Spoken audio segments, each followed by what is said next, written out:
वो देखिए डॉक्टर साहब कैसे खांस रहा है। जैसा कि आपने बताया था मैंने उसको बांध के रखा है। आप किसी तरह से सुई लगा दीजिए बस।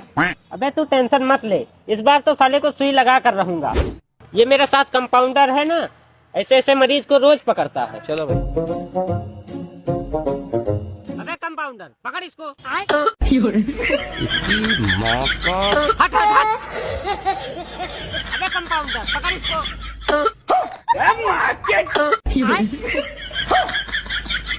साला तुम कौन बात के कंपाउंडर हो? पकड़ो उसको। और अभी तो रुको।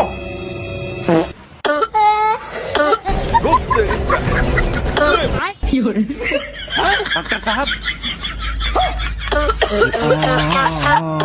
हाँ,